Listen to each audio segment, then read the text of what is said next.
사도신경으로 신앙 고백하시겠습니다. 나는 전능하신 아버지 하나님 전지의 창조주를 믿습니다. 나는 그의 유일하신 아들 우리 주 예수 그리스도를 믿습니다. 그는 성령으로 잉태되어 동정녀 마리아에게서 나시고 본디오 빌라도에게 고난을 받아 십자가에 못 박혀 죽으시고 장사된 지 사흘 만에 죽은 자 가운데서 다시 살아나셨으며 하늘에 오르시어 전능하신 아버지 하나님 우편에 앉아 계시다가 거기로부터 살아있는 자와 죽은 자를 심판으로 오십니다. 나는 성령을 믿으며 거룩한 공교회와 성도의 교제와 죄를 용서받는 것과 몸의 부활과 영생을 믿습니다. 아멘. 찬송가 430장 찬양하겠습니다. 그리고 오늘 우리에게 주신 하나님의 말씀은 여호수아 18장 1절부터 10절 말씀입니다. 다같이 한 목소리로 읽겠습니다. 이스라엘 자손의 온 회중이 실로에 모여서 거기에 회막을 세웠으며 그 땅은 그들 앞에서 돌아와 정복되었더라. 그러나 이스라엘 자손 중에 그 기업의 분배를 받지 못한 자가 아직도 7지파라.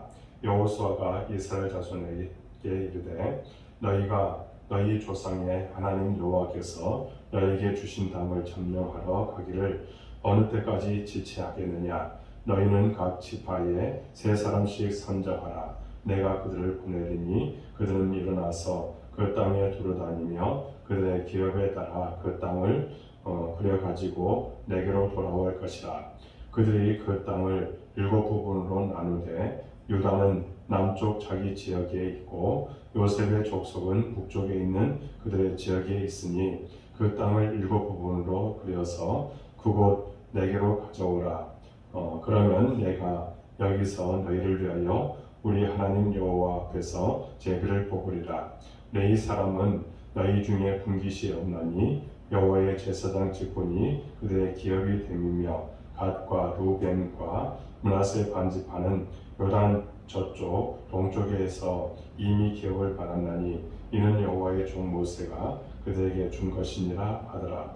그 사람들이 일어나 가나니 여호수아가 그 땅을 그리러 가는 사람들에게 명령하여 이르되 가서 그 땅으로 두루 다니며 그것을 그려 가지고 내게로 돌아오라. 내가 여기 실로의 여호와 앞에서 너희를 위하여 제비를 뽑으리라 하니 그 사람들이 가서 그 땅으로 두루 다니며 성읍들을 따라서 7부분으로 책에 그려서 실로 진영에 돌아와 여호수아에게 나아오니 여호수아가 그들을 위하여 실로의 여호와 앞에서 제비를 뽑고 그가 거기서 이스라엘 자손의 분파대로 그 땅을 분배하였더라. 아멘. 이 새벽을 깨운 여러분들을 사랑하고 축복합니다. 매일 하나님께서 여러분들 도와주시고 놀라운 사랑으로 함께해 주시는 줄 믿습니다. 새벽에 하나님께서 여러분들이 기도할 때마다 응답해 주시고 기적을 보여주시고 놀라운 사랑으로 함께해 주시는 줄 믿습니다. 여러분, 가나안 땅은 요단 동편을 분배받은 2지파 반을 제외한 나머지 9지파 반이 분배를 합니다. 14장부터 17장까지는 유다 지파와 에브라임 지파 그리고 므낫세 반지파가 땅을 분배받았습니다. 이제 오늘 본문 18장과 19장은 나머지 7지파에 대한 기업 분배를 말씀합니다. 이 7지파의 기업 분배는 실제로 정복한 땅을 기업으로 분배받은 것이 아니라 아직 정복하지 못한 땅을 도면상으로 그려와서 분배받고 있습니다.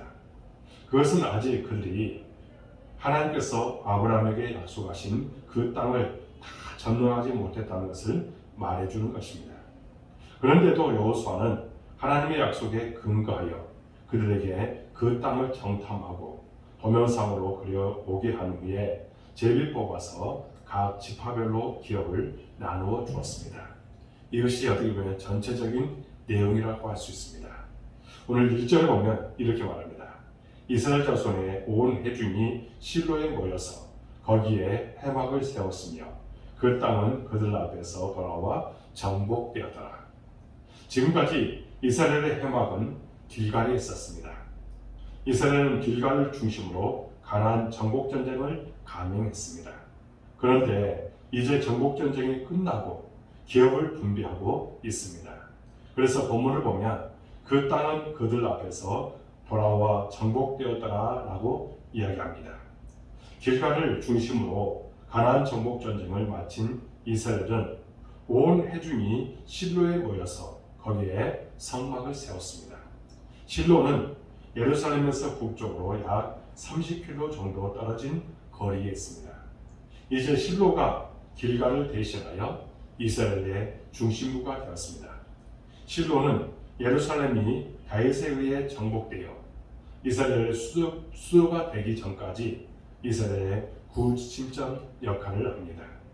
이스라엘 온 회중이 실로에 모여 해막을 세우고 그 땅이 그들 앞에 돌아왔다는 것은 여호와의 언약대로 되었다는 것을 말해주고 있는 것입니다. 그런데 3절을 우리가 한번 살펴보도록 하겠습니다. 3절 말씀을 보시기 바랍니다. 3절을 읽겠습니다. 여호수아가 이스라엘 자손에게 이르되 너희가 너희 조상의 하나님 여호와께서 너희에게 주신 땅을 점령하러 가기를 어느 때까지 지체하겠느냐. 이 말씀에 보면 아직 7지파는 아직 기업을 분배받지 못했습니다. 이것은 그들에게 기업을 분배할 땅이 없었기 때문입니다. 1절 하반절에 그 땅은 그들 앞에서 돌아와 정복되었다고 하였지만 실제적으로 7지파에게 분배할 땅이 없었습니다. 이것은 7지파에게 분배할 그 땅을 그들이 아직 점령하지 못했기 때문이었습니다. 그런데 7지파들이 기업을 분배받을 땅을 다 점령하지 못했음을 빼도 불구하고 이스라엘은 정복전쟁에 대한 열정을 잃어버리고 말았다는 것입니다. 그리고 그들은 미온적이 되고 말았습니다. 그들은 정복전쟁에 나서지 않고 있었습니다. 그래서 여호수아는 그들을 책망하고 있는 것입니다. 지금 이스라엘이 아직 7지파가 기업을 분배받지 못하고 그렇게 있는 상황에서 왜 정복전쟁에 미온적이 되어 버렸는지 우리는 정확하게 알 수가 없습니다. 이미 기업을 분배받은 5지파들이 안주하는 마음에 빠져서 그리고 적극적으로 도와주지 않았을 수도 있습니다. 또한 7지파들은 이미 기업을 분배받은 5지파들로 인해서 불만이 생길 수도 있습니다. 또한 오랫동안 정복전쟁을 하느라 몹시 지쳤을 수도 있습니다. 그러나 무엇보다도 하나님에 대한 믿음을 상실한 것이 근본 문제였던 것입니다. 하나님께서 약속하신 땅을 주실 것을 믿는 믿음이 있었다면 그들은 안일과 나태에 빠지지 않았을 것입니다. 믿음으로 다시 도전했을 것입니다. 우리가 14장에서 살펴본 것처럼 갈렙은 나이가 85세가 되었지만 하나님의 약속에 기초해서 헤브론 땅을 이제 기업으로 달라고 요구했습니다. 그리고 그는 하나님의 약속의 말씀을 믿고 믿음으로 아낙 자손이 거하던 헤브론을 정복하여 기업으로 삼았습니다. 이와 같은 갈렙의 행위에 비춰볼 때 아직 7지파가 기업을 분배받지 못한 그런 상황에서 이스라엘은 갈렙과 같은 하나님에 대한 믿음을 상실하고 안일하게 그렇게 생활하고 있었던 것입니다. 어떻게 보면 그들 모두가 지금 나태함에 빠지고 말았다는 것입니다. 그러면 우리는 이런 그들을 여호수아는 지금 어떻게 돕고 있습니까? 여호수아는 먼저 그들의 안위를 책망한 후에 이렇게 말씀하고 있습니다. 오늘 4절에 보면 이렇게 말합니다. 너희는 각 지파에 3사람씩 선정하라. 내가 그들을 보내리니 그들은 일어나서 그 땅에 두루 다니며 그들의 기업에 따라 그 땅을 그려 가지고 내게로 돌아올 것이라. 여호수아는 안일에 빠져 지체하지 말고 하나님을 믿고 믿음으로 도전하라고 도왔습니다.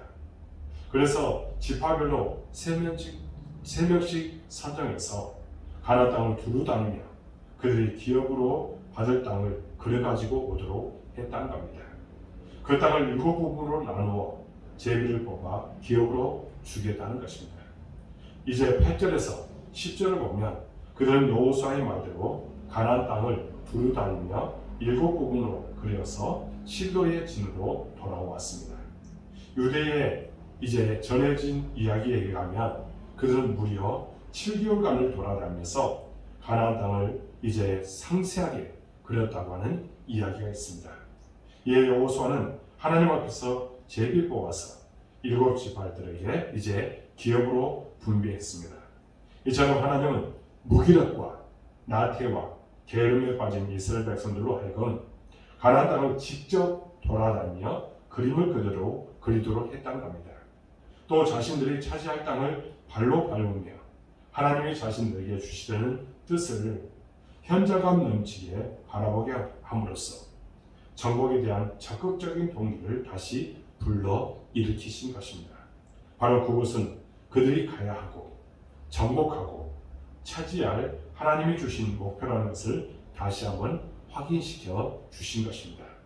그러면서 우리가 이렇게 나태하고 안일하게 살고 있어서는 안 된다는 것을 우리에게 깨닫게 해주고 있는 것입니다. 우리가 지치고 무기력하고 나태해질 때 우리는 반드시 일어나야 합니다. 가만히 앉아 있으면 다리도 약해질 뿐만 아니라 정신도 약해질 수밖에 없다는 겁니다. 여러분, 그러므로 일이 잘 안 될수록 일어나서 저 멀리 하나님이 내게 주신 땅을 바라보고 현장을 향해서 움직이고 걸어가야 된다는 겁니다. 반드시 우리는 그 땅을 밟아야 합니다. 우리는 그림을 잘 그려야 합니다. 믿음의 발걸음으로 돌아다니면서 그림을 그리고 그 약속대로 이루어질 신실하신 하나님을 바라봐야 한다고 말씀하고 있다는 겁니다. 오늘 우리 신앙생활이 왜 지치고 왜 나태해지고 왜 나약해지는 것입니까? 그것은 우리가 하나님 주신 사명과 비전을 상실한 채 그저 현실에 안주하며 살아가기 때문이라는 겁니다. 우리는 하나님 앞에서 날마다 큰 그림을 그려야 될 줄로 믿습니다. 그것은 하나님의 말씀에 근거한 그림뿐만 아니라 또한 우리의 사명이고 비전이라고 이야기할 수 있다는 겁니다. 그러면 우리는 어떻게 해야 됩니까? 하나님의 말씀에 근거한 비전을 품고 우리에게 주신 사명을 감당하라는 겁니다. 나태함을 버리라는 겁니다. 우리 안에 있는 모든 나약한 모습들을 다 제거해야 된다는 겁니다. 그때에 하나님의 뜻을 반드시 우리가 이룰 줄로 믿습니다. 안주하는 것, 안일함을 가지고 살아가는 것, 게으르는 것은 미덕이 아니라는 겁니다. 이것은 바로 죄라고 할 수 있습니다. 머물러 있으면 타락하고 죄에 빠지고 그렇게 생활할 수밖에 없기 때문입니다. 왜 안일에 빠지겠습니까? 하나님 주신 삶을 못 보기 때문입니다. 우리는 하나님 앞에서 우리의 비전의 큰 그림을 그려야 될 줄로 믿습니다. 그것은 반드시 하나님의 약속에 근거한 것이라는 우리가 알고 하나님께서 주신 비전을 우리가 분명히 가지고 정말 하나님의 청사진을 가지고 이 땅에서 사명을 잘 감당하는 우리의 모든 모습이 있어야 될 줄로 믿습니다. 사랑하는 여러분, 하나님의 약속 안에서 날마다 그림을 그리며 하나님 주신 사명을 기억하며 이제 그 뜻대로 온전히 순종하여 하나님의 영광을 나타낼 뿐만 아니라 예비하신 모든 기업을 온전히 받아들이는 축복의 삶을 살아가는 저와 여러분들의 모든 삶이 될 수 있기를 주님의 이름으로 축복합니다. 기도하겠습니다. 하나님 아버지 감사합니다. 오늘 말씀을 통해서 우리에게 귀한 것들을 깨닫게 주시니 참으로 감사합니다. 이스라엘 백성들이 특별히 7지파들은 그 안일한 모습 속에서 또 하나님에 대한 불신앙 속에서 이제는 그 정복해야 될 그 땅을 그들이 지금 태만히하고 또 그것을 잊어버리고 또 믿음을 잃어버린 그런 상태에서 정복하지 못하는 그런 모습들을 보게 됩니다. 그럼에도 불구하고 여호수아는 그들에게 힘을 공급해주고 또 그림을 그리고 사명을 다시 한번 깨닫도록 해주었던 것을 우리가 보게 됩니다. 하나님, 우리 안에 있는 이런 모든 나태한 모습들 온전히 제거하도록 도와주옵소서. 나약한 모습들 다 제거하게 주옵소서. 때로는 우리가 하나님의 일들을 하다 보면 지칠 때가 있습니다. 이런 생각들을 다 제거하고 우리에게 주신 사명 다시 한번 회복하고 주께서 원하시는 그 길을 따라가도록 인도하여 주옵소서. 성령께서 우리에게 비전을 주셨사오니 그 비전에 따라서 아름다운 열매 맺도록 도와주옵소서. 사명을 다시 한번 회복하게 해주시고 주의 거룩하신 뜻을 나타내도록 도와주옵소서. 우리의 복된 사랑해 주시고 여기까지 도와주니 참으로 감사합니다. 마지막 때에 쓰임받는 교회가 되길 원합니다. 교회가 성장하기를 원합니다. 주의 뜻이 나타나기를 원합니다. 하나님 사람을 붙여주시고 동역자를 보내주셔서 주의 거룩하심을 나타내도록 인도하여 주옵소서. 하나님, 정말 하나님께서 지금까지도 함께 해주셨는데 앞으로도 함께 해주셔서 우리 교회가 정말 마귀 사탄은 전혀 틈만 못하는 그런 견고한 그런 교회가 되도록 인도하여 주옵소서. 하나님, 우리 모든 성도들 어느 곳에든지 함께 해주옵소서. 복을 내려 주옵소서. 기쁨을 넘치도록 도와주옵소서. 감사가 넘치도록 도와주옵소서. 진정 하나님께서 그들의 모든 것을 책임져 줄 줄로 믿습니다.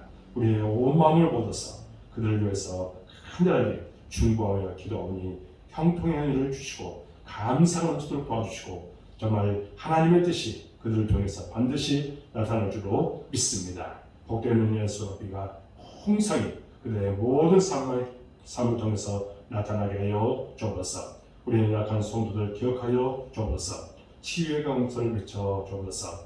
기적을 보여 주옵소서. 그들이 깨끗하게 마음을 얻고 하나님의 사람으로 온전케 되도록 도와 주옵소서. 우리 교회 학생들 주님께서 축복하여 주옵소서. 좋은 만남을 하여 주옵소서. 기쁨이 넘치도록 도와 주옵소서.